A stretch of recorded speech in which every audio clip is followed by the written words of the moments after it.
अब सभी को जय मसीह की। और आज हम पढ़ेंगे मत्ती रचित सुसमाचार उसके 5 अध्याय उसके 33 आयत से पढ़ेंगे। और आज का हमारा टॉपिक है झूठी शपथ ना खाना।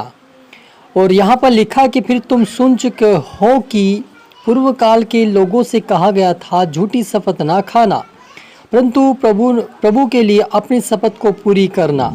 परंतु मैं तुमसे यह कहता हूँ कि कभी शपथ ना खाना, ना तो स्वर्ग की, क्योंकि वह परमेश्वर का सिंहासन है।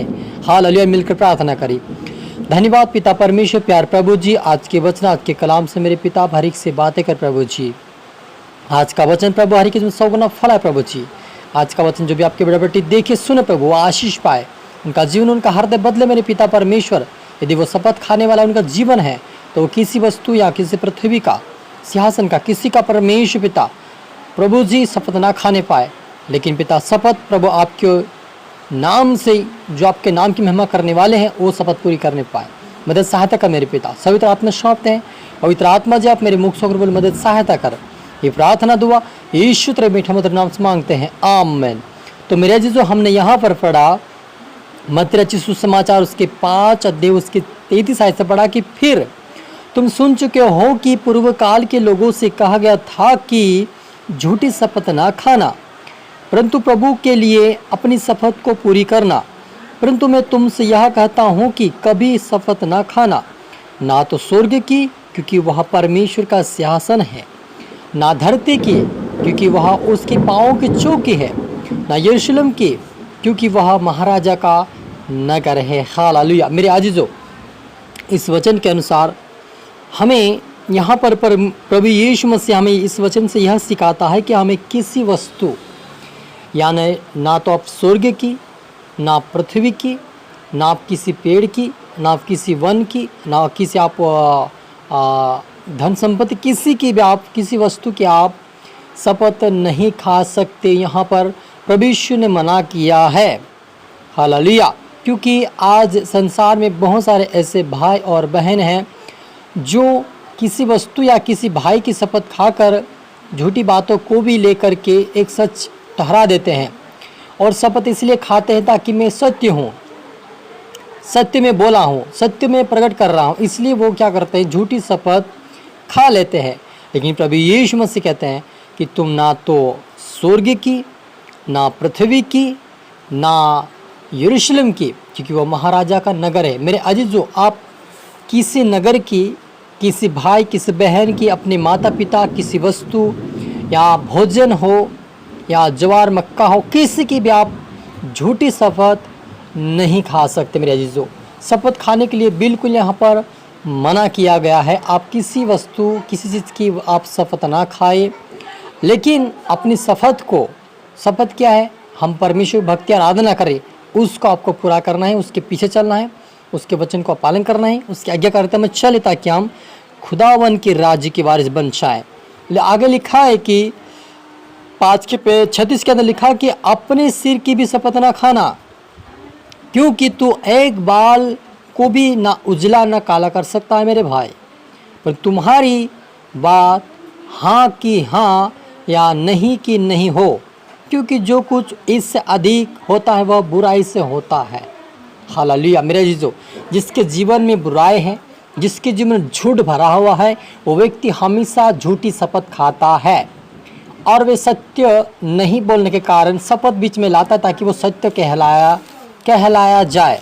लेकिन आपसे प्रभु यीशु मसीह साफ मना करते हैं कि ना तो अपने सिर की, ना अपने बालों की, ना अपनी आँखों की, ना अपने भाई की, ना अपने बहन की, ना अपने काका, ना अपने कुटुंब की, किसी नगर की भी आप शपथ नहीं खाना, क्योंकि इससे परमेश्वर के सामने हम परमेश्वर की वस्तु का हम निरादर कर रहे हैं और बुराई कर रहे हैं, और यह परमेश्वर को पसंद नहीं है। मेरे अजीजों, इसलिए आप और मुझे आज परमेश्वर का वचन हमें एंकरेज यानी कि सावधान करता है कि हमें झूठी शपथ नहीं खाना है।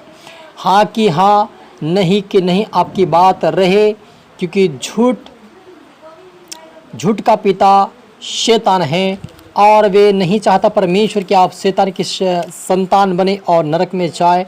लेकिन आप सत्य बोले, हाँ कि हाँ, नहीं कि नहीं बोले, शपथ ना खाए, ताकि आप परमेश्वर के राज्य के वारिस बन जाए, क्योंकि परमेश्वर यही चाहता कि हम सत्य बोले, सत्य पे खड़े रहे। इसलिए यीशु मसीह ने कहा है, यूहन्ना रचित सुसमाचार के अंदर वो कहता है, सत्य को तुम जानो, सत्य तुम्हें स्वतंत्र करेगा।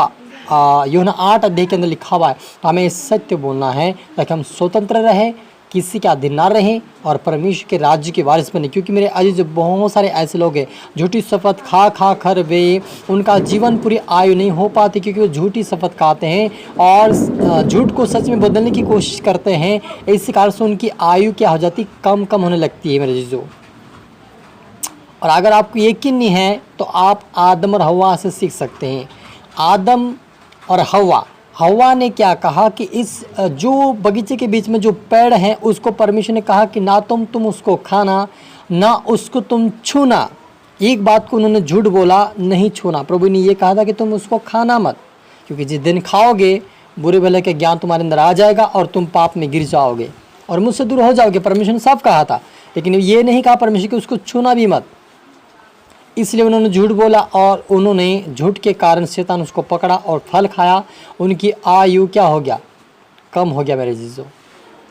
आयु कैसे कम हुआ, वो हजारों साल तक जीवित आत्मिकता में जीवित रहते, वो कभी नहीं मरते, है ना। लेकिन वे जैसे फल खाए वे शारीरिक रूप में आ गए और उनकी जो आयु थी कम हो गई। इसलिए आप झूठ ना बोले। अगर आपको पूरा जीवन जीना है, अच्छी आराधना भक्ति करना है, प्रभु के राज्य में प्रवेश करना है, तो आप झूठ बोलना छोड़ दें। आज से सत्य बोलें, सत्य पे खड़े हो जाए। प्रभु से कहे, मैं सत्य बोलूँ, सत्य पे मुझे खड़ा कर परमेश्वर पिता, ताकि मैं आपके राज्य के वारिस में। परमेश्वर से कहे, हालेलुया, मिलकर प्रार्थना करें। धन्यवाद मेरे पिता परमेश्वर प्यार प्रभु जी, आज के वचन के कलाम से मेरे पिता आप हम हर एक से बात किया, आपका धन्यवाद पिता। सच मेरे प्रभु, जितना आपके बेटा बेटी देख रहे सुन रहे, आशीष पाए मेरे पिता। आज से सत्य बोलने पाए, सत्य पे चलने पाए। इनको प्रभु तेरे आत्मा स्वतंत्र करे। प्रभु आप इनको स्वतंत्र करे, इनको पाप से, बुराई से, झूठ से आज़ाद कर मेरे पिता। ये सत्य बोलने पाए, सच्चाई पे चलने पाए, प्रार्थना करने पाए, वचन पढ़ने पाए, आइए कार्यक्रम में चलने पाए। तेरे राज्य के वारिस बने हम प्रार्थना करते हैं। ओ राबा शाखा मंदा लिब्रा राबा रीदा नमा शखोदा नमा, यीशु के नाम में आशीष पाए मेरे पिता। आज से प्रभु तेरे पवित्रता में चल कर तेरे राज्य की वारिस बने में ढांपते मेरे पिता। इनके परिवार के कारण आशीष पाए, उनका भी जीवन बदले और सत्य पर चलकर पिता तेरे राज्य की वारिस बने मेरे पिता। मैं हर एक तरह में सौंपता मेरे पिता। प्रार्थना सुना, आशीष का धन्यवाद मेरे पिता परमेश्वर। प्रार्थना दुआ यीशु तेरे मीठा मधुर नाम से मांगते हैं, आमीन। तो मेरे अजीजों, मैं आशा करता हूँ इस वचन से प्रभु आपसे बातें किया होगा। आप इसको दोबारा सुने, लाइक करें, शेयर करें, सब्सक्राइब करता कि प्रभु आपको दुगनी आशीष दे। और आप सभी को फिर से मेरी तरफ से गॉड ब्लेस यू ऑल। सभी को जय मसीह की।